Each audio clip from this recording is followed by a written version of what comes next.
titled Let All Creation Sing, a case for the adoption of theocentric environmental ethics in American culture. And so the goal of my thesis, which I didn't really understand until after I had researched it for like a year and written like the whole paper, then I realized what my thesis was all about. And so the idea is, or my main goal is to get people to feel connected to the environment and potentially also feel more connected to their God, or their sense of God, particularly looking at Christianity. So one of the inspirational things I came across while I was doing this, I mean, we might all be familiar with the song or poem, All Things Bright and Beautiful. It's a song that's sung in just about every Christian denomination you can think of. Open up the hymnal, you'll find it. And it's an interesting song because it values not just living things, but non-living things as well. So it talks about the little bird that sings, but it also talks about the purple mountain, the sunset, the water. There's way more chants than this, but this is just what I chose. And so it talks about living things, but also non-living things. So Christians sing this song, but do we actually believe it? Do we act upon it? Do we actually love nature? Do we actually see nature as something that God is speaking to us through, or that we can see God reflected in? And because of Christian behavior overall, it doesn't seem like that's the case. And so, yes, this is Rachel Carson. So in September, one of the most influential things I read was Silent Spring, and I'll just pass that around. It's like part of the American canon. It's a book that changed the course of American history and also world history in some ways. It didn't create the environmental movement, but it created the popularity behind it. And as I read it, I thought, could this actually happen again? Could we actually have people, a mass of people who cared enough to change something? And also I started to look at what did the people who, what did the mass part of the environmental movement actually think? And I came to these conclusions that although people were in it for humanity's sake more so than other things. Of course, there are individuals who cared about more than just humanity, but the popular movement, or at least the voters that were involved in the movement, were generally focused on humanity. So anyway, I highly recommend you read the book just to understand, because most people who talk about it have never read it. It's not a difficult read, but it gives you an idea of what history could have been like if people had not intervened. And the environmental movement and the research in this really would not have been possible if there hadn't been amateur bird walk and amateur marine biologists, people who were interested in nature and weren't necessarily paid by the government to say anything in particular.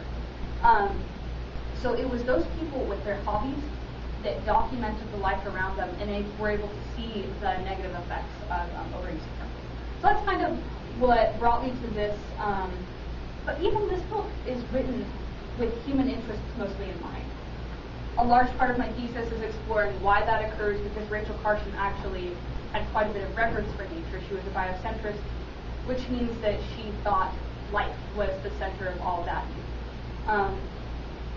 Whereas anthropocentrism is humanity at the center of all value. She was a religious, not a very religious person, but she was an environmentalist, but she never wrote in this book about the safer environment, even though all her other books did. And what I argue is that she had to write it to people because of the culture they were in. She had to write it to those people in a way they would understand and act upon it. Because that was writing it based on the human needs they saw in nature. So we're here on Earth Day, and so I guess this is mostly just pictures. But one thing I did try to point out in these is that it's each argument has something to do with humans. We can no longer enjoy nature. We need clean air. We need pure water, and we cannot get off Earth if something is wrong with it. And so what I want to do is create a reason for Americans to think about more than just our needs for reasons to protect the environment because there are shortfalls in that. And the environmental movement did have a lot of successes. It created the EPA, it amended the Fungicide and Rodenticide Act, and some other acts were created. And the successes of some of those, I think this was involved in EPA, but PCBs and DDT levels dropped by like 97% very quickly. Lead levels were reduced. I think that was the Clean Air Act, and gasoline. And then some endangered species, for example, the manatee, have been brought back from the brink of extinction because of protections that these acts gave. And because of the Fungicide and Rodenticide Act being amended, people actually were able to see labels and understand the impacts of the chemicals they were using. But the question still is who gets protected, and it's only ever humans and creatures that help us, or that we see as helping or valuable to us. And so helping humans doesn't have to just be, it helps us economically, it's something we eat, but it's also helping us spiritually. So sometimes we, or spiritually, or I don't know what another good word for it, but helping us to be more human and fulfilling some needs we have in the outside world.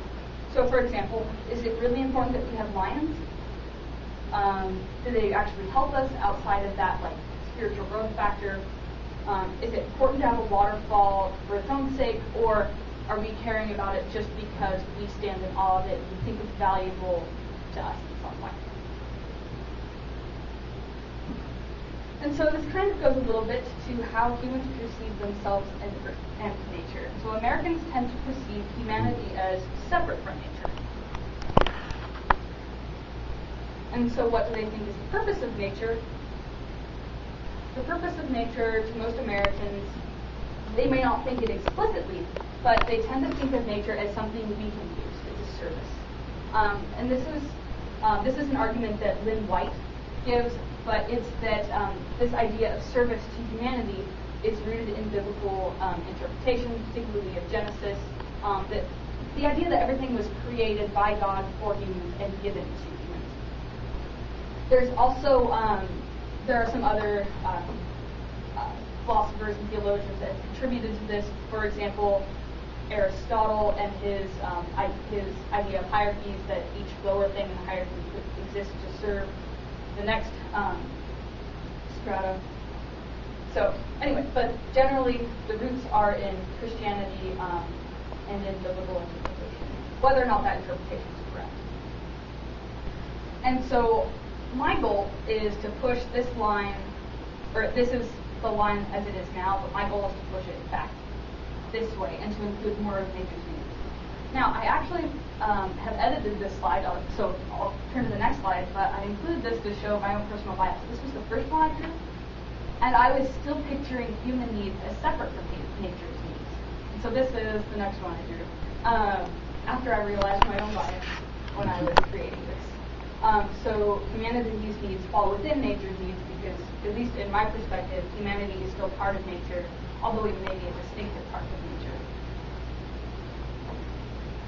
So many people have agreed we're in need of a cultural shift and have agreed that technological solutions to ecological problems are not going to fix it because we'll still have the foundations of an anthropocentric lifestyle that keeps that is the root of all problems. And so there are some secular solutions. Ted Nordhaus and Michael Schellenberger wrote a book called, or an article called The Death of Environmentalism, and it talks about the need to link ecological health to the economy, the job market, things that Americans seem to care about. And Gerald Schooner agrees, and he wrote kind of a little thing to go along with their article. The problem I see with this is that if your goal is always going to be the economy or job market, you're never going to really shift your lens to another location. We're still going to have those same foundational problems. And even if saving something now is good for the economy, it might not be all the time. And so it'll be hard to really make progress with that, or we'll fall into the same problems that we have now. And then there's also some religious arguments for a culture shift. Lynn White argued for reinterpretation of Genesis, which so far has been pretty successful, focusing instead of dominion on stewardship and also redefining what dominion means. And dominion being, it kind of comes into something like you would understand stewardship to be a responsibility to care for nature and preserve it. Ian Bradley is another Protestant, and he also argued for a culture shift. James Gustafson and Pope Francis, I think, or he definitely does argue for a culture shift, but it'll be in a slightly different direction. So most of these argue for reinterpretation, but also kind of a different concept of what nature is. And so my goal is to re-examine the religious roots, because I think that is part of our culture. Even if you're not a Christian, we're still affected by an environment that was created by Christianity. And so this is just a little bit to back up why I chose to focus on Christianity. That's because at least 70% of the United States questioned in 2015, this is data from the Pew Research Center, identified as Christian. And this might just be nominally, but they identify as Christian. And that's a pretty good chunk, and if you want to change your culture, it's probably good to look at somebody who there are a lot of. And so also, I took my biggest focus on the top three groups within that 70%. And so we've got evangelical Protestants, we've got Catholics, and we've got mainline Protestants. And probably one of the reasons Catholics is so big is because it's a unified group, and it's easier for them to identify with a particular label. There's a lot of other groups, sometimes their interests fall within, but I just focused on the top three. And what about the nominally religious? Part of my goal in this, when I get into an idea called panentheism, would be that perhaps we can also convince the nominally religious to be more religious because perhaps they feel a disconnect with God. So they keep going to church, but do they actually feel it? And my hope is, through some of the concepts I'll introduce, that people will feel more about their religion, especially when it has continuity with the natural world. So instead of focusing on humanity as the ultimate source and center of value, my idea is to make that focus God. And so currently we're at an anthropocentric stage where only humans have intrinsic value. And so as I go down, I'll be increasing the scope of value, and it will include more things, but it always includes the things that are ethnocentric. So we're anthropocentric, but we can become biocentric, and biocentric would be valuing all living things. But that's still limited because I think we should value waterfalls for some reason, and I think we should value human-made structures sometimes. So there's this other idea called ecocentrism, and that can include non-living things as well, that ecosystems should be the ultimate source of value. So that could protect non-living things. But theocentrism is what I think includes the most, because it includes the living, the non-living, the physical, and possibly the non-physical things that humans cannot comprehend yet. The idea that there is value that in things that we cannot understand. So theocentrism, I think, is the most inclusive environmental ethics that we can have. So these three different groups I'll look at will have different ways of viewing the environment, different ways theocentrism might apply to them, and different ways that we can try to convince them. And so looking at some of just the bare characteristics of these different groups. Also, I should note Protestant groups are very diverse, and so these are kind of general characteristics. The Catholic identity is much more unified. So for Protestants, or for evangelical Protestants, the literal reading of the Bible is important because they believe in the inerrant word of God. So for us to give them a theocentric ethic, we're going to have to find biblical evidence through exegesis. Well, I don't know if exegesis is the right word for them, but we'll have to find biblical evidence to support this idea. They also reject tradition because they understand institutions to be corrupt. So it's something, nobody's going to be able to tell them what to do, but they'll have to be a grassroots organization to kind of come to these ideas. Sola fide is faith alone, so this means that works may not be important for these people to believe in, or for these people to gain salvation. So it will be hard to convince them that it's important to care for the earth, rather than perhaps caring for other people. But evangelism is very important, and I think this is one of the biggest values that evangelical Protestants have for the environmental movement. I think they're the vast untapped resources of environmentalism.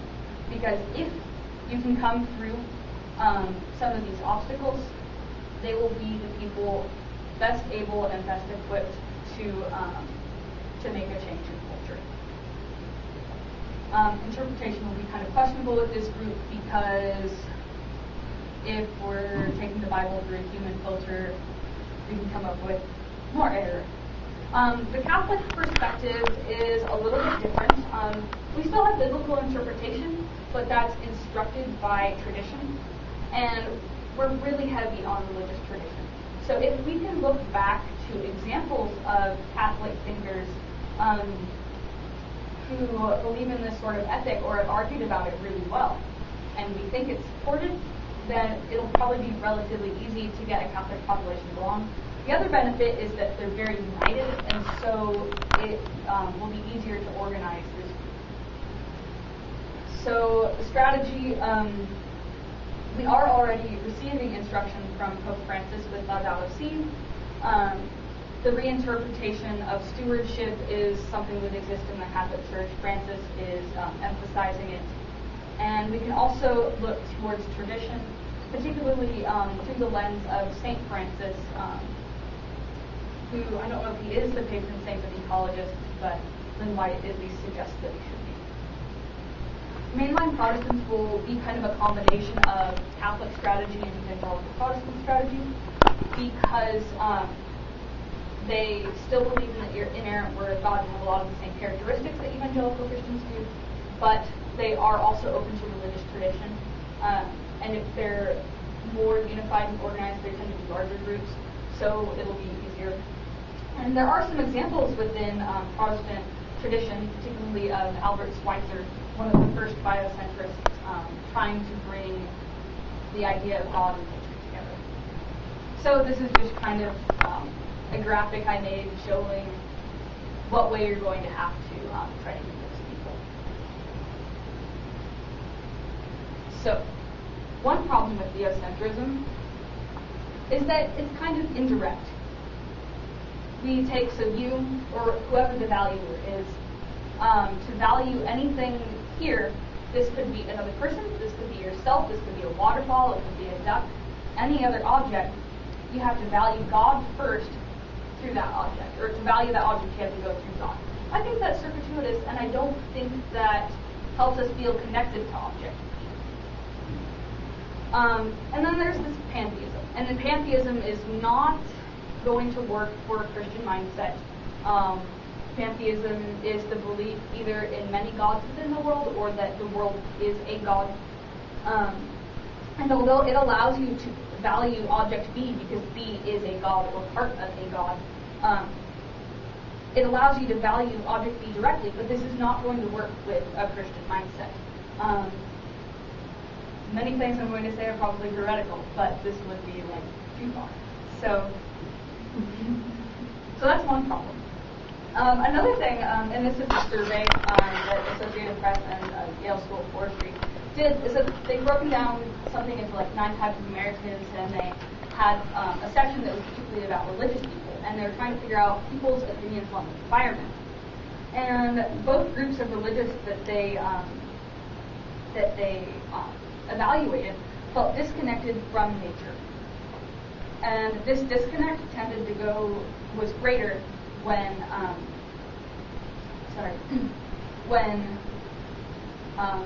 people had more evangelical characteristics. And so another thing I want to solve is that idea of disconnect. And so the classical theocentrism is still going to believe God is outside of nature, the same way that humanity is separate from nature. And although there is the idea of immanence within Christianity, we have definitely put a focus on a transcendent God that is away from us. And part of this, one of the authors, I think it was Ian Bradley, that I looked at, he thought this was probably out of fear of pantheism, and so focusing on the transcendent aspects of God would distinguish them from pagan culture, but it did eliminate the values that early Christianity had. And then pantheism is a very immanent religion, but it's, once again, not going to work for people. So I'm trying to find something that will combine the best of both worlds, and that is panentheism. It's a very controversial topic. It's a name that's changed over the years. Protestants were, at least at first, very scared of this idea, or not scared, but adversarial towards this idea, because the idea of God at first was limited, that God was more like this picture right here, but the idea that God includes the world but is not limited by the world has opened this concept to more people. And so the idea is that God is both outside the world, so transcendent, but he's also within the world, within each one of us, within this room, and thus also in there. So I want to go back to this image I had before with the way we value things and show how panentheism might work. And so you can value object B because God is in that object. So I created a slightly better one a few minutes ago. And so I think it has a greater value density. Maybe my chemical characteristics are coming through. So I think it could help people value nature because they can see God within nature and a value outside of themselves. Because here's another book that I found quite nice, and it was A Sense of the Divine by James Gustafson, who is a Protestant theologian. He created the idea of theocentrism. And so people already tend to have a sense of awe and the sense of God, or something like God when they're in nature, but they don't really have a concept of how that works. And so what I'm trying to do is capture that and allow it to have a name within our religion. And I think it could help some people find religion, or actually find a connection to the religion that they nominally claim. So how possible is this within these groups?